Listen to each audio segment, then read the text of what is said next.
हाल के दिनों में अपने देश में एक खास वर्ग के ऊपर काफ़ी ज़्यादा अटैक बढ़ गया है। और ये कुछ लोगों के निशाने पे इस तरीके से आ गया है जो अतीत में कभी नहीं आया था। और इसे टारगेट हर जगह किया जा रहा है और इसका सबसे बड़ा कारण है इसका एक खास वर्ग से जुड़ा होना। मैं बात कर रहा हूँ ब्राह्मणों की। आज सोसाइटी में, समाज में ब्राह्मणों को बहुत बुरी तरीके से टारगेट किया जा रहा है और उन्हें ये समझा जा रहा है कि समाज में सारी समस्याओं की जड़ जो है वो ब्राह्मण है। ये समझाने की कोशिश की जा रही है कि जो भी कुछ चीज़ें हो रही हैं, चाहे वो जाति के नाम पे भेदभाव हुआ हो, चाहे फिर ऊंची जाति नीची जाति में जो एक गैप आया हो, अतीत में भी कुछ जातियों के साथ जो बुरा बर्ताव हुआ था, उन सब के जड़ में अल्टीमेट कॉज जो है वो है ब्राह्मण। और इसको बहुत बढ़ा चढ़ा कर पेश किया जा रहा है और इसको काफ़ी ज़्यादा हाईलाइट करने की कोशिश की जा रही है कि भारत के समाज में जो भी समस्या रही थी, हैं या होंगी, वो सबके पीछे ब्राह्मण एक कारण है। आपने देखा भी होगा कि भारत के कई ऐसे विश्वविद्यालय हैं जहाँ पे नारा लगता है कि ब्राह्मण भारत छोड़ो, या ब्राह्मण जो है वो गद्दार है, या ब्राह्मण जो है वो अपराधी है। इस बात को आप समझिए कि स्वर्ण बिरादरी में, मैं पूरे स्वर्ण बिरादरी की बात करें तो जो स्वर्ण बिरादरी है, इस पूरे स्वर्ण बिरादरी में सिर्फ ब्राह्मण ही क्यों टारगेट होता है? उसके पीछे का जो रीज़न है, अगर आप आज के परिदृश्य में उसको खोजने की कोशिश करेंगे तो कभी नहीं मिलेगा, क्योंकि रीज़न आज से जुड़ा हुआ नहीं है।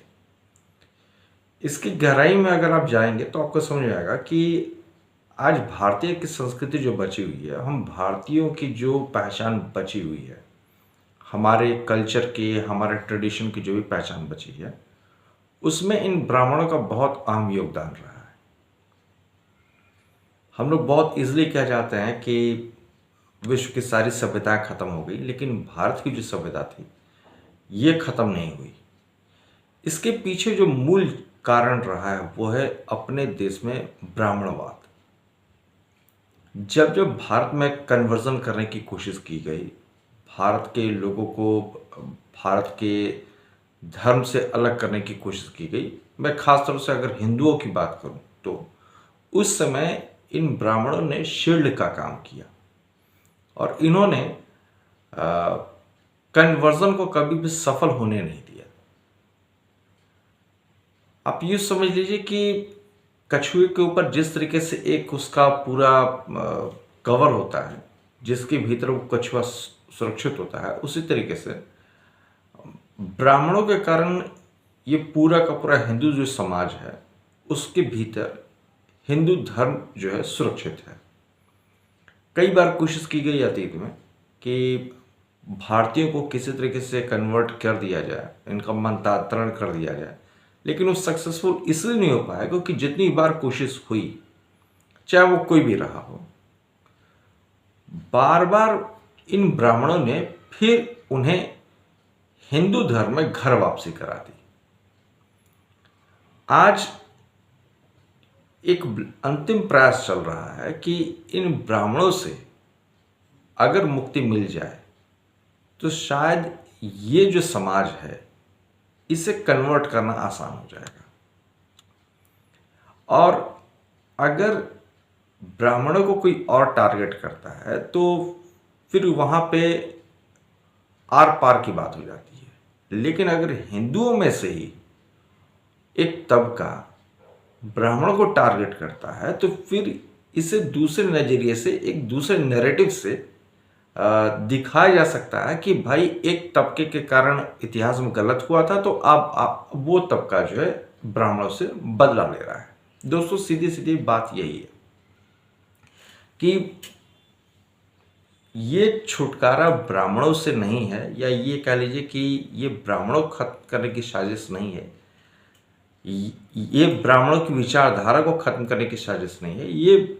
ये बेसिकली वो सिचुएशन है जहाँ पे हिंदू समाज को अगर खंडित करना है तो कहीं ना कहीं ब्राह्मणों को सबसे पहले अलग करना पड़ेगा। ब्राह्मणों को इस हिंदू समाज से तोड़ना पड़ेगा और ये दिखाना पड़ेगा सारी समस्या की जड़ जो है वो ये ब्राह्मण ही है। आज से कुछ शताब्दी पहले हिंदुओं को जाति के नाम पे तोड़ा गया था और अब हिंदुओं को ब्राह्मणों से अलग करके हिंदुओं को फिर एक दूसरी जगह दूसरे समाज में ले जाने की तैयारी हो रही है, जिसके बीच में ये ब्राह्मण जो है वो एक शील्ड के तरीके से या ये समझ कि एक अवरोध बन के खड़ा है जो जाने नहीं देता है। आपके हमारी ज़िंदगी में जितने भी संस्कार होते हैं वो सारे संस्कार ये ब्राह्मण ही कराते हैं। और देखा जाए तो इन्होंने ही पूरे समाज को बांध के रखा है। मैं ये नहीं कहता हूँ कि ये हर जगह सही है, इनमें भी कुछ अच्छे कुछ बुरे लोग हैं। दोस्तों, हर जातियों में अच्छे और बुरे लोग होते हैं, गलती सबने की है इतिहास में। लेकिन अगर ओवरऑल देखा जाए तो इनके योगदान को कोई झुठला नहीं सकता। और सिर्फ पूजा पाठ तक ही नहीं, देश के लिए जब बलिदान देने की बात आई थी या फिर देश को सही रास्ते पे ले जाने की बात आई हो या कहीं पे भी आप देख लें, तो इनका योगदान बहुत ही अहम हो जाता है और आज भी है और आने वाले समय में भी रहेगा। तो इससे आप डिनाई नहीं कर सकते। हाँ, ये जरूर है कि आज इन्हें कोसा जाता है या आज इन्हें जिस तरीके से अपराधित घोषित करने की कोशिश की जा रही है, ये टोटली एक नैरेटिव है, एक साइकोलॉजी है। और ये साइकोलॉजिकल वॉर इसलिए लड़ा जा रहा है क्योंकि भारत पे अटैक करके तो भारत को हराया नहीं जा सकता, बट भारत के लोगों को, जैसा मैंने पहले भी अपने कई वीडियो में बताया कि भारत के हिंदुओं को अगर आपको तोड़ना है तो सबसे पहले जो जातियों के बीच में जो खाई कम हो रही है, उस जाति के खाई को फिर आपको बड़ा करना, चौड़ा करना बहुत जरूरी है। अगर ये हो जाता है तो ही आपके हिंदू जो समाज है वो टूटेगा, बिखरेगा। और अगर ये टूटता है, बिखरता है, तो इसका सबसे बड़ा फायदा उनको होगा जो भारत को तरक्की करते हुए नहीं देखना चाहते, भारत को विकसित राष्ट्र बनते हुए नहीं देखना चाहते हैं, भारत को महाशक्ति बनते हुए नहीं देखना चाहते हैं, भारत को विश्व गुरु बनते हुए नहीं देखना चाहते हैं। तो ये सारी चीजें इसी से जुड़ी हुई हैं और इसके तार एक दूसरे से जुड़े हुए आपको दिखेंगे। आने वाले समय में आज ब्राह्मण का नंबर है, कल किसी और जाति का नंबर आ सकता है। तो ये शुरुआत है और ये इनिशियल फेज में चीज़ें चल रही हैं। खैर, भविष्य में क्या होता है ये तो अभी इसके भविष्य के गर्त में छिपा हुआ है कि इसका आने वाला समय क्या होने वाला है। वैसे आपकी क्या राय है जरूर बताइएगा। और मैं तो यही चाहूँगा कि आगे ऐसी चीज़ें ना हो, ऐसी घटना ना घटे। लेकिन फिर भी देखते हैं कब तक ये ऐसा चलता है और इसका फाइनल कंक्लूजन क्या होता है। अपनी राय जरूर रखिएगा। धन्यवाद। जय हिंद। वंदे मातरम।